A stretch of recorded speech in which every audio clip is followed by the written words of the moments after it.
এরকম ক্ষয়কাজ রয়েছে। ঠিক আছে, তাহলে তার আগে আমরা জানবো হিমবাহ কি।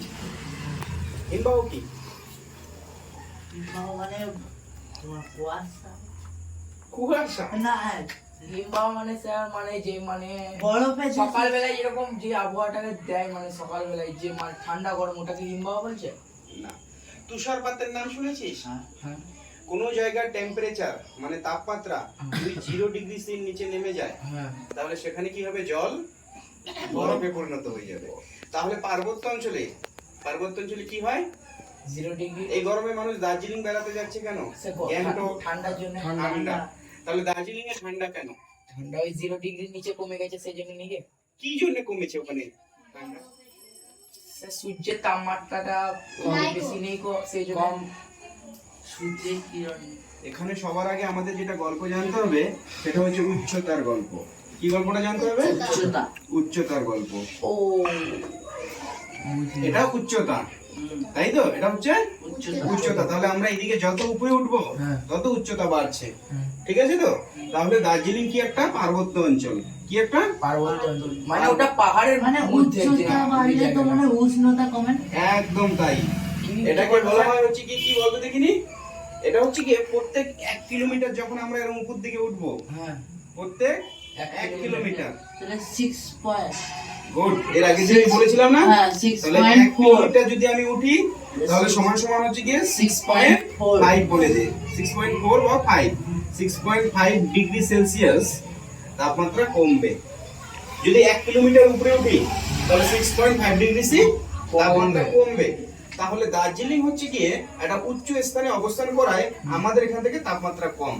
ঠিক আছে, তাহলে এবার দার্জিলিং থেকে আরো উপরে চলে যা, কাঞ্চনজঙ্ঘা, আমাদের গর্ডিন অস্টিন বা কেটু, হিমালয়, এরকম বড় বড় পাহাড়গুলোতে যখন চলে যাবি, তো সেই পাহাড়গুলোতে তাপমাত্রা কমতে কমতে -40 ডিগ্রি সি, -50 ডিগ্রি সি এরকম তাপমাত্রা। আর সিকিমে মানে তোর হচ্ছে সিকিমের আরো নর্থ সিকিমে চলে যেতে হবে আর কি, যেগুলো লাচুং, লাচেন, নাথুলা, এইসব জায়গায় তাপমাত্রা হচ্ছে কি মাইনাসের দিকে। সেই জন্য সেখানকার জল জমে কি হয়ে গেছে?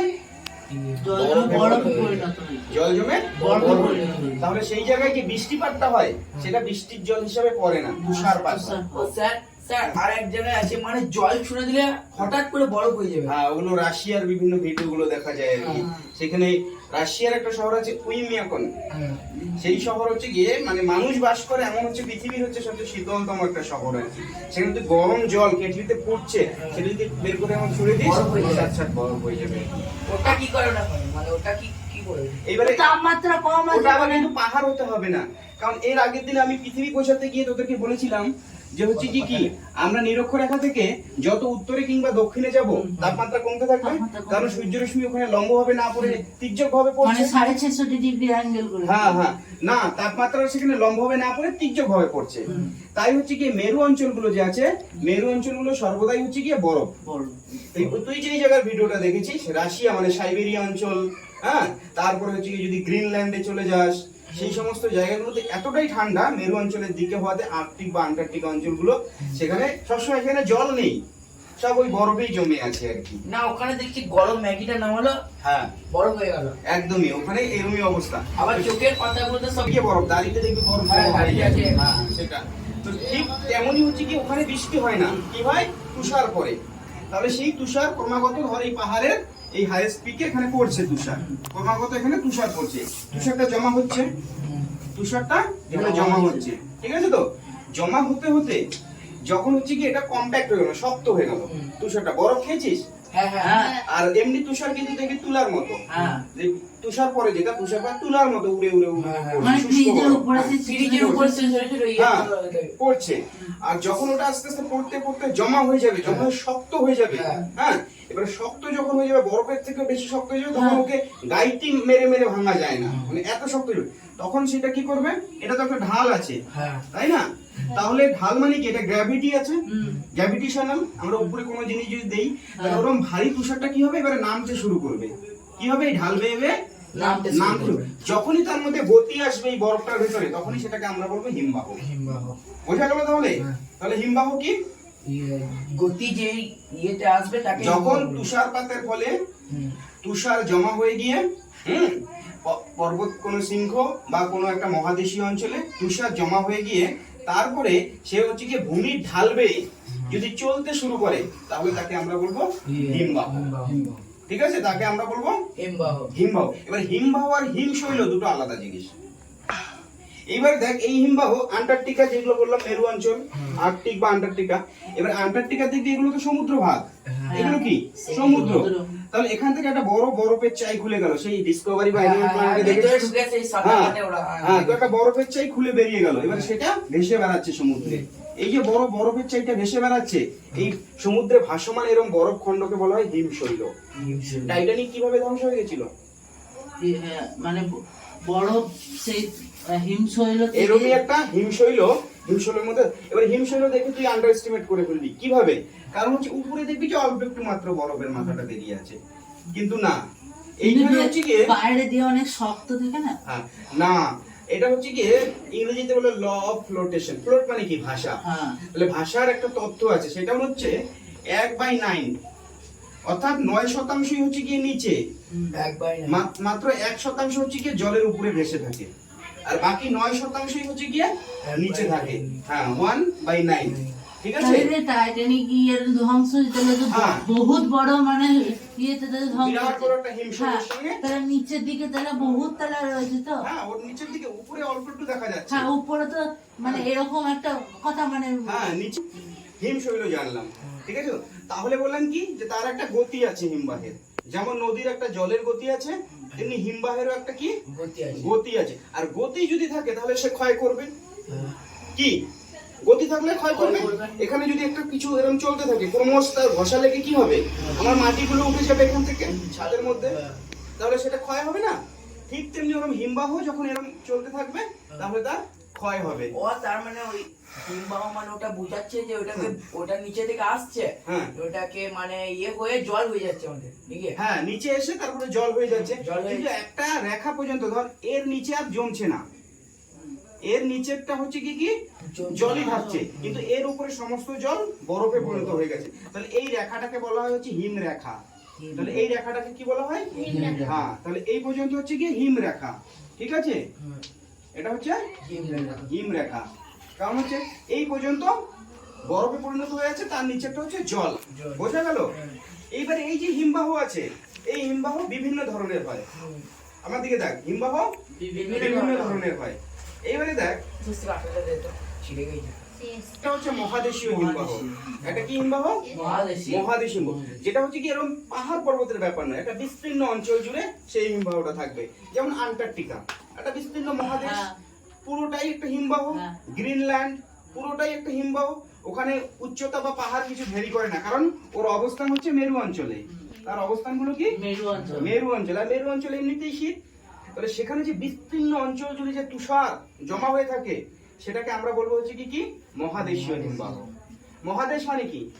মহাদেশ মানে প্রচুর বড় দেশ। এই যে আমাদের এশিয়া মহাদেশের মধ্যে ভারত, ঠিক তেমনি এরকম মহাদেশের মতো বড় এলাকা যখন এরকম হিমবাহ হয়ে থাকবে, সেটা হচ্ছে কি কি মহাদেশীয় হিমবাহ। যেমন লাম্বার্ট হিমবাহ, লাম্বার্ট হিমবাহ একটা এর উদাহরণ। যদি লিখিস তাহলে উদাহরণে লাম্বার্ট হিমবাহের নাম লিখতে পারিস, ঠিক আছে। গ্রিনল্যান্ড। হ্যাঁ, গ্রিনল্যান্ড একটা হিমবাহ, বুঝতে পারলি। তাই সবচেয়ে আগে মনে রাখবে হচ্ছে কি মশারিয়াটা কই মহাদেশীয় হিমবাহ হচ্ছে গিয়ে খুব বড় হয় আকারে। সবচেয়ে হিমবাহের মধ্যে সবচেয়ে আকারে বেশি বড় হয় হচ্ছে গিয়ে পর্বত বা উপত্যকা হিমবাহ, যেটাকে ইংরেজিতে বলা হয় ভ্যালি গ্লেসিয়ার, ঠিক আছে। এবারে আমরা একটা পাহাড় তখন দেখেছি, এবার দেখ এই একটা পাহাড়, তারপরে আরেকটা পাহাড়, এই দুই পাহাড়ের মাঝে কি এটা একটা ভ্যালি না? ভ্যালি মানে কি উপত্যকা। উপত্যকা। তাহলে এই জায়গায় যখন হিমবাহ জমা হবে, এই জায়গাটা যখন হিমবাহ জমা হয়ে রয়েছে, এটাকে আমরা কি বলবো? উপত্যকা হিমবাহ। এটাকে কি বলবো আমরা? হ্যাঁ, বলছি উপত্যকা হিমবাহ। উদাহরণ আমাদের ভারতেরই দিতে আছেন, সিয়াচেন গ্লেসিয়ার কোথায় আছে? যে সিয়াচেন নিয়ে পাকিস্তানের সঙ্গে আমাদের বিরাট যুদ্ধ চলছে।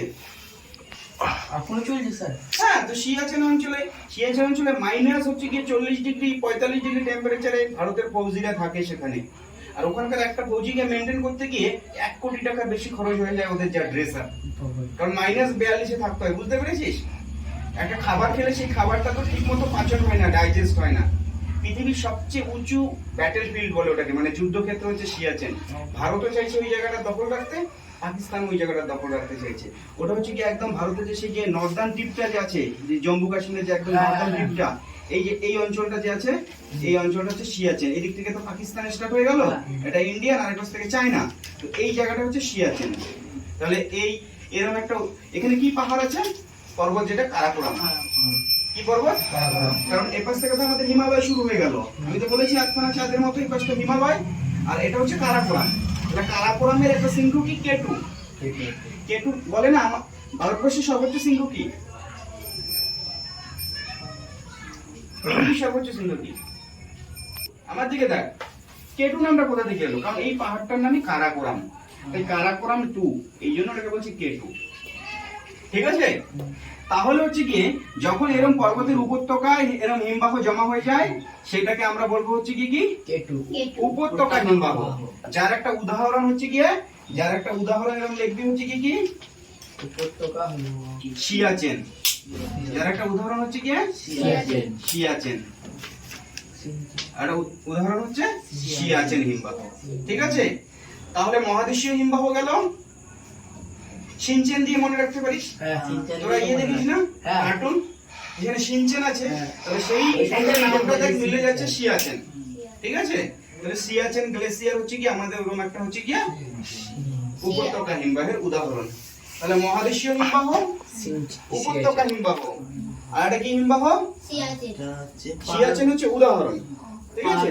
পর্বত বা পাদদেশীয়। পাদদেশীয় হিমবাহ আরেকটা। আর এটা কি? পাদদেশীয়। পাদদেশীয় হিমবাহ হচ্ছে কি এরমই ধর একটা পর্বত শৃঙ্গের, বুঝতে পারলি? হিমবাহ যখন একদম পাদদেশে এসে জমা হয়ে যায়, এরকম ধর পাদদেশে এসে জমা হয়ে গেছে, তাহলে এই ধরনের হিমবাহটাকে আমরা কি বলবো? পাদদেশীয় হিমবাহ। পাদদেশীয় হিমবাহ। পাদদেশীয় হিমবাহ। দেখ এই পা কথাটার সঙ্গেই কিন্তু পাদদেশীয় হিমবাহ, কারণ পর্বতের পায়ের দিকে। ঠিক আছে? পর্বতের পায়ের দিকে যে হিমবাহটা, সেটা হচ্ছে পাদদেশীয় হিমবাহ। তাহলে আমরা হিমশৈল জানলাম। হিমশৈল কি? জলে ভাসমান যে হিমবাহ, সেটা বরফ কণাকে, কণা নয়, কণা মানে তো এতটুকু, বরফ খণ্ডকে হিমশৈল। আর হিমবাহ কি? হিমবাহ হচ্ছে কোনো জায়গায় কোনো পর্বতে যে যতটা পরিমাণ বরফ জমা হয়ে কোনো সময়ে যে গতির সাহায্যে বলে বলে পড়ে তাকে না না চলা, চলমান জমাট, হ্যাঁ, বরফকে আমরা হিমবাহ বলতে পারি এক কথায়। ঠিক আছে? এটা এক কথাই ভাবে বলে দিতে পারিস। তাহলে এই হিমবাহ 3 রকমের। ঠিক আছে? কি কি?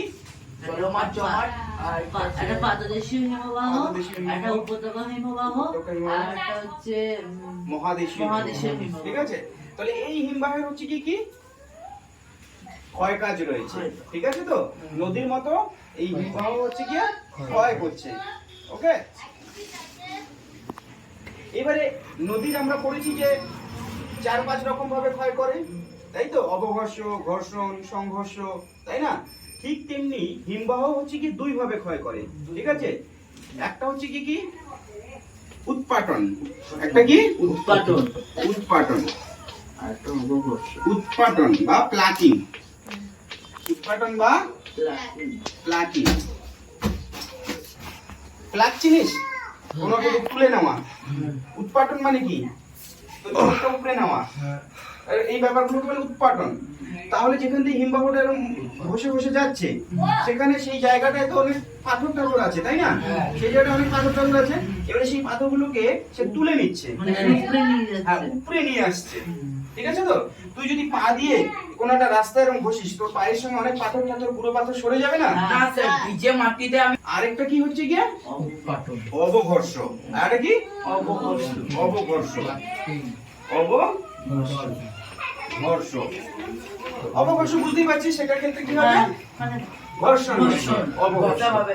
একদম। তাহলে উৎপাটন আর অবঘর্ষণ এই দুটো প্রক্রিয়া হচ্ছে কি মানে হিমবাহ ক্ষয় হচ্ছে। হ্যাঁ। ঠিক আছে, এবার এই ক্ষয় কাজের ফলে কিছু ভূমিরূপ তৈরি হচ্ছে, যেমন নদী কিছু ভূমিরূপ তৈরি করেছিল, তেমনি হিমবাহ কিছু ভূমিরূপ তৈরি করেছে। ঠিক আছে,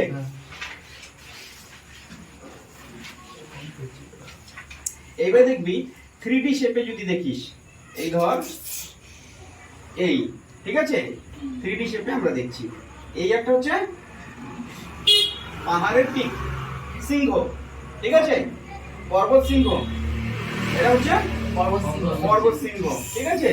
এইবারে দেখ এই যে এই জায়গাটা যে আছে এটা, তাহলে আমি শেপটাকে এদিকে নিয়ে এলাম, এটাকে ধর আমি সাইডে সরিয়ে দেখছি এই, ঠিক আছে। এইবারে এর আমি হাতল লাগিয়ে দিলাম, ঠিক আছে। তাহলে এটা যদি এক ধরনের চেয়ার হয় তাহলে আর্ম চেয়ার বলে না এটাকে, দাদুরা বসে বাড়িতে এরকম হেলান দিয়ে বসে থাকে, দেখি এই ধরনের চেয়ার গুলোতে বসে থাকতো, তাহলে আরাম কেদারা বলে এগুলোকে। তাহলে এই যে আরাম কেদারার মতো যে শেপটা, হ্যাঁ, তাহলে এই জায়গাটা তো ওরকম একটা শেপ রয়েছে, তাহলে এই শেপের মধ্যে, বুঝলি, এই শেপের মধ্যে এই জায়গাটা ক্ষয় করে হিমবাহ, এই জায়গাটা কি করে ক্ষয় করে, আবার এই জায়গাটাও সেম ওরকম ক্ষয় করে, কারণ এদিক দিয়ে তো এখান থেকে তো সেই বরফটা নেমে আসছে, এই পিক থেকে বরফটা নেমে আসছে, তো নেমে এসে এই জায়গাটা ক্ষয় করে দিচ্ছে, ক্ষয় হয়ে গিয়ে যে এরকম হচ্ছে শেপটা, ওই জায়গাটা এরকম ক্ষয়, ঠিক এই জায়গাটাও ক্ষয় হচ্ছে, দাদু চেয়ারের মতো, আর্ম চেয়ারের মতো শেপ। এই ধরনের শেপ যখন হবে আরাম কেদারার মতো শেপের, এই ধরনের হিমবাহের ক্ষয়কে কি বলে বলতো? শার্ক বা করি, শার্ক বা করি, বিভিন্ন দেশের বিভিন্ন রকম নাম আছে আর কি, ঠিক আছে। স্কটল্যান্ডে যেমন কার থেকে এই করি শব্দটা এসেছে আর কি, সেমনি হচ্ছে কি ওটাকে করি বলা হয়, এমনি তো শার্কও বলতে পারিস আর কি। তাহলে একটা আমরা কি ভূমিরূপ পেলাম? শার্ক, শার্ক বা করি, ঠিক আছে। তাহলে এই যে আর্ম চেয়ারের মতো বা আরাম কেদারা, আরাম কেদারা, চেয়ারের বাংলা কি? কেদারা, ঠিক আছে। তাহলে আরাম কেদারার মতো যে শেপের যে ভূমিরূপটা, সেটাকে বলবো আমরা শার্ক বা করি। এবার দেখি দুটো শার্কের মাঝখানে এখানে একটা কি করাতের দাঁতের মতো একটা থাকলো, মাঝখানটা কি এরকম সুচালো থেকে যাবে না, দুই দিকে যদি এরকম শেপ হয় তাহলে মাঝখানটা তো করাতের মতো একটা দাঁতের মতো, এই ধরনের এই করাতের দাঁতের মতো এই ভূমিরূপটাকে আমরা বলবো কি? এরিটি। এটাকে কি বলবো? এরিটি। এই ধরনের ভূমিরূপকে আমরা বলবো এরিটি, ঠিক আছে। এই যে যেমন এখানে ক্ষয় হতে হতে মাঝে মাঝে, আমার দিকে দেখ, ক্ষয় হতে হতে মাঝে মাঝে, এটাই ধর এখানে ক্ষয় হতে হতে মাঝে মাঝে এখানে কি হয়? জল জমে থাকে, এখানে কি হয়? জল জমে থাকে, এখানে এক ধরনের হ্রদ সৃষ্টি হয়, এগুলোকে করি হ্রদ বলে, ঠিক আছে। এই ধরনের হ্রদও সৃষ্টি হয় আর কি, হিমবাহ সৃষ্ট হ্রদ, ঠিক আছে। এই ধরনের শার্ক করি, এগুলো তুই যে কোনো পর্বতের নাম বলে দিতে পারিস, যে হচ্ছে গিয়ে আমাদের হচ্ছে সিয়াচেন হিমবাহ, সেই সিয়াচেন হিমবাহের বলতে পারিস। এই সরাসরি তো কোনো এরকম উদাহরণ তোরা শার্ক বা করির হচ্ছে গিয়ে ডিটেলস বইয়ে পাবি আর কি, পার্টিকুলার কোনো জায়গার নাম না দিলেও তোরা যদি কোনো একটা পর্বতের নাম দিয়ে দিস সেখানে হয়ে যাবে আর কি, ঠিক আছে। উদাহরণ সবসময় হচ্ছে কি একটা ডিটেলস শুধু পর্বতের নাম মনে রাখবি, হিমবাহের জায়গাটা কভার হয়ে যাবে ওখান থেকে। উদাহরণ যেমন কথায় কথায় তোরা এখানে শার্ক, করি, এরিটি যে কোনো ক্ষেত্রে তুই ব্যবহার করতে পারিস হচ্ছে গিয়ে, যেমন হচ্ছে গিয়ে কারাকোরাম পর্বতের সিয়াচেন হিমবাহ, ওকে, কারাকোরাম পর্বতের সিয়াচেন হিমবাহ, ঠিক আছে। তাহলে শার্ক বা করি পেলাম, এরিটি পেলাম, তারপরে হিমবাহ সৃষ্ট হ্রদ পেলাম, ঠিক আছে। এই ধরনের হ্রদকে ইংরেজিতে বলা হয় হর্ন, হর্ন বলা হয়, বাংলায় বানানটা এরকম ভাবে লিখতে পারি, হর্ন।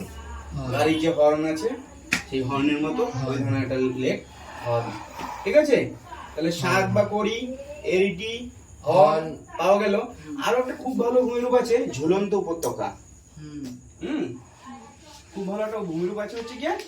ঝুলন্ত উপত্যকা। কোন একটা হিমবাহ, এটা ধর মেন, এটা পর্বতের ঢাল বেয়ে বয়ে যাচ্ছে, ঠিক আছে। তো এটা হচ্ছে প্রধান হিমবাহ, ঠিক আছে, এটা বয়ে যাচ্ছে, এর গতি এইদিকে বয়ে যাচ্ছে। এইবারে ধর আরেকটা পর্বত এই দিক থেকে উঠে গেছে, ঠিক আছে। এখান থেকে এবারে আরেকটা ছোট হিমবাহ সেই হিমবাহের সঙ্গে যখন মিলিত হবে, তখন এর যেহেতু প্রধান হিমবাহ, তাহলে এর ক্ষয়টা বেশি করবে। ক্ষয়টা বেশি করলে এ কি করবে? নিম্ন ক্ষয়টা বেশি করবে, ওই এ অনেকটা নিচের দিকে থাকবে। তখন মনে হবে এই দিক থেকে যে হিমবাহটা এর সঙ্গে মিলিত হচ্ছে, সে মনে হবে যেন একটা ঝর্ণার মতো এরকম ঝুলে আছে, ঝুলে এর সঙ্গে মিলিত হচ্ছে। হ্যাঁ, এটাকে বলা হয় ঝুলন্ত উপত্যকা। ঠিক আছে, এই ধরনের তাহলে ভূমিরূপকে কি বলা হয়? ঝুলন্ত উপত্যকা। ঝুলন্ত উপত্যকা। ঝুলন্ত উপত্যকা। কি কি চারটে জানলাম? শাক বা কুড়ি, করি ঝুলন্ত উপত্যকা। ঝুলন্ত উপত্যকা। চারটে। তারপরে এই চারটেই আমরা জানলাম আর কি, তাই তো? তারপরে আর কি ভূমিরূপ আছে? ঠিক আছে, এইবার দেখ আরো একটা ভূমিরূপ আছে যেটা খুব সহজে মনে রাখতে পারবি। সেটা হচ্ছে কি, এই ধরনের শেপটাকে কি বলা হয়? পিরামিড। হ্যাঁ, পিরামিড কোথায় দেখতে পাওয়া যায় রে? রাজস্থান। তাই তো? হ্যাঁ। ইজিপ্ট। হ্যাঁ, তাই তো? ফাঁকা জায়গা। তাহলে যদি আমরা একটা পর্বতকে দেখি আর কি, পর্বতের শেপ কিরম? কিরম রে পর্বতের শেপ? পিরামিডের মতো। পিরামিডের মতো। তাহলে এই পিরামিডের মাথায় যখন এরকম বরফ জমে থাকে, হ্যাঁ, এই যে মাথায় যে বরফটা জমে রয়েছে, এই ধরনের এটাকে এই পিরামিড চূড়া। এটাকে কি বলে? পিরামিড চূড়া। পিরামিড চূড়া। ঠিক আছে, পিরামিড চূড়া। চূড়া। পিরামিড চূড়া। ওকে, পিরামিড চূড়া। পিরামিড চূড়া। এক এক করে নামগুলো বল। শাক, কুড়ি, শাক বা কুড়ি, এরিটি, এরিটি, হর্ন, পিরামিড চূড়া, ঝুলন্ত উপত্যকা, পিরামিড চূড়া। চূড়া। পিরামিড চূড়া, পাঁচটা। পাঁচটা হয়ে গেল। ঠিক আছে, এটা কথা আছে। আচ্ছা তোদের কত নাম্বারে করে কোশ্চেন গুলো হয়? তাহলে এরকম হচ্ছে পিরামিড চূড়া। শাক, হ্যাঁ, arête, arête, horn, horn, pyramid চূড়া, আর ঠিক আছে, ঝুলন্ত উপত্যকা। উপত্যকা। এইবারে দেখ, এটাই মনে থাকছে না। এই দেখ, এটা দুটো পর্বতের হুম, মাঝখানে, এটা তাহলে কি ভ্যালি? হুম। এটা কি ভ্যালি? তাহলে এখান থেকে কোন একটা হিমবাহ নেমে এলো এখানে, ঠিক আছে, নেমে এবারে এই ভ্যালি বরাবর বইছে। কি হচ্ছে? ভ্যালি বরাবর বইছে, বয়ে বয়ে যাচ্ছে। ঠিক আছে, এইবারে দেখ এ তাহলে নিম্নক্ষয় করবে তো, নিচ থেকে যেহেতু ঘষা হচ্ছে। এবারে নদীর মতো দেখবি যে হিমবাহেরও একটা কি হয়, ইউ আকৃতির উপত্যকা সৃষ্টি হয়। এই জায়গাটা কি হবে? ইউ কিংবা ভি আকৃতির উপত্যকা হিমবাহেরও তৈরি হয় আর কি। তাহলে তোরা সহজে এটা মনে রাখতে পারবি, যেমন নদীরও ইউ আকৃতির উপত্যকা আছে, তেমনি হিমবাহ ক্ষয় করে একটা ইউ আকৃতির উপত্যকা তৈরি করে। ঠিক আছে?